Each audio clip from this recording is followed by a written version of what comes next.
Bonjour à tous et bienvenue dans notre podcast Pronostic Hippique Expert. Je suis Michel Durand, spécialiste des courses de plat, et nous allons décortiquer ensemble le Quintet Plus du dimanche 9 novembre 2025 à Saint-Cloud, le prix de Windsor. Bonjour Michel et bonjour à tous nos auditeurs.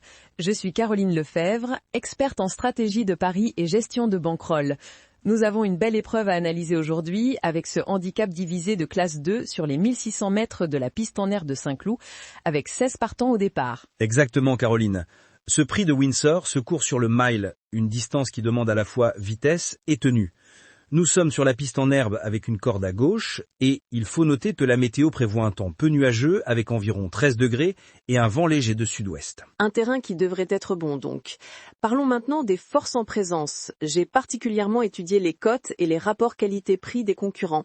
Commençons par nos favoris ? Oui, et je dirais que notre premier favori est sans conteste le numéro 1, Olympic Message. Ce cheval est dans une forme remarquable, avec 2 victoires consécutives sur cette distance. Il monte légèrement en poids, mais conserve un excellent rapport qualité-prix à la cote de 5 quarts. Je suis d'accord sur ce choix. J'ajouterai le numéro 8, Silver Lining, qui a montré une régularité exceptionnelle sur les derniers mois. Avec un jockey en forme et un poids favorable, il représente une valeur sûre à 6 quarts. Et pour compléter notre trio de favoris, je pencherai pour le numéro 3, Fast Track. Ce pensionnaire d'un grand entraîneur a fait une rentrée prometteuse il y a 3 semaines et devrait être à 100% aujourd'hui. Sa cote de 7 quarts me semble très intéressante. Passons maintenant à nos 3 chevaux en seconde chance, ceux qui pourraient créer la surprise tout en restant dans une logique acceptable. Le numéro 7, Bright Future, est mon premier choix dans cette catégorie. Sa dernière sortie était moyenne, mais ses performances antérieures montrent qu'il apprécie cette piste et cette distance. Je retiendrai également le numéro 4, Royal Diamond, qui revient à un niveau de compétition qui lui a réussi par le passé. Son entraîneur est spécialiste des coups dans les quintets et la cote de 12/1 semble généreuse. Et pour compléter nos secondes chances, je propose le numéro 5, Golden Rule. Ce cheval est très régulier dans l'effort et possède une belle pointe de vitesse dans le final, ce qui peut être déterminant sur le tracé de Saint-Cloud. Venons-en maintenant aux outsiders qui pourraient créer la surprise. Le numéro 2, Dark Horse, est un spécialiste des 1600 mètres qui se plaît particulièrement en automne. Sa cote de 18/1 me semble sous-évaluée par rapport à son potentiel réel. Je suivrai également de près le numéro 16, Last Chance, qui, malgré son numéro en dehors, peut tirer parti d'un bon parcours. Son jockey est excellent tacticien et pourrait le placer idéalement pour la phase finale. Et pour compléter ce trio d'outsiders, je n'oublierai pas le numéro 10, Eden Gem, qui vient de changer d'entraînement et pourrait révéler un nouveau potentiel aujourd'hui. Sa cote de 25/1 en fait une belle opportunité pour les parieurs audacieux. Dans la catégorie des gros outsiders, ceux qui pourraient totalement bouleverser la donne, j'ai retenu le numéro 9, Wild Card, à 35/1. Ce cheval est capable du meilleur comme du pire, mais sur un jour faste, il peut surprendre tout le monde. Je pense aussi au numéro 14, Northern Light, à 40/1, qui revient de blessure mais dont les moyens sont indéniables. Son entraîneur n'est pas du genre à le présenter s'il n'est pas prêt. Et pour terminer cette catégorie, le numéro 11, Dreammaker, à 45/1, qui pourrait profiter d'un terrain qui s'assèche en cours de journée. Ses performances sur terrain bon sont nettement supérieures à ce qu'il montre habituellement. Caroline, parlons maintenant de notre cheval à suivre, celui qui, indépendamment du résultat d'aujourd'hui, mérite notre attention pour ses prochaines sorties. Pour moi, le cheval à suivre absolument est le numéro 8, Silver Lining. Ce fils de Frankel progresse à chaque sortie et même s'il ne s'impose pas aujourd'hui, il devrait continuer à franchir les paliers. Son palmarès est déjà impressionnant avec 3 victoires et 2 places en 6 sorties publiques.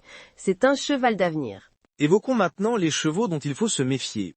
J'ai en tête le numéro 6, Dark Secret, qui, malgré une belle régularité, peut décevoir lorsqu'il devient favori. C'est un cheval qui court souvent battu à la cote.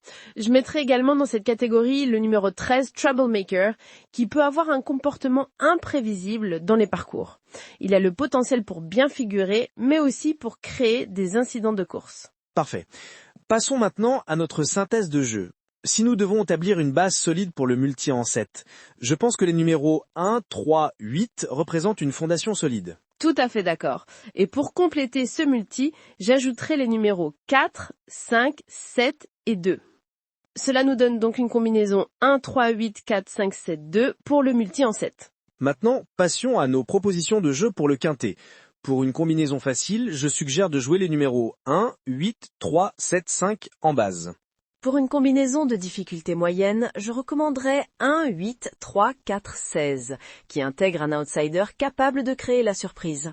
Et pour les plus audacieux, qui cherchent un gros rapport, une combinaison difficile pourrait être 1, 8, 16, 19, intégrant 2 outsiders avec notre base solide.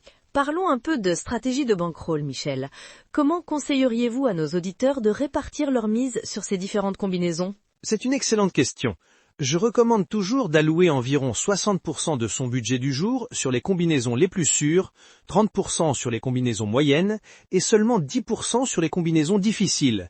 Cela permet de sécuriser une partie de l'investissement tout en se laissant une chance de toucher un gros rapport. Tout à fait.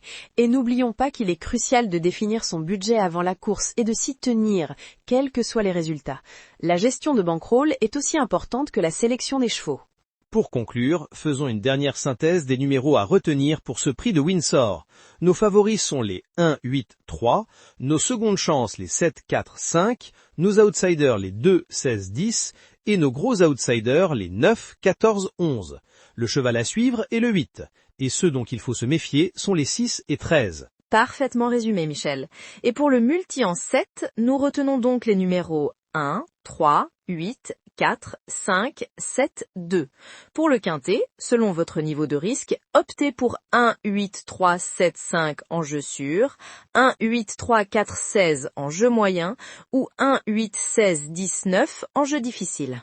Voilà qui complète notre analyse du prix de Windsor. N'oubliez pas que les courses restent imprévisibles et que le jeu doit rester un plaisir avant tout. Nous vous souhaitons bonne chance pour vos paris sur ce Quintet Plus et vous disons à très bientôt pour de nouvelles analyses. Merci à tous de nous avoir écoutés et rendez-vous la semaine prochaine pour une nouvelle analyse détaillée. D'ici là, jouez responsable et que les meilleurs chevaux gagnent.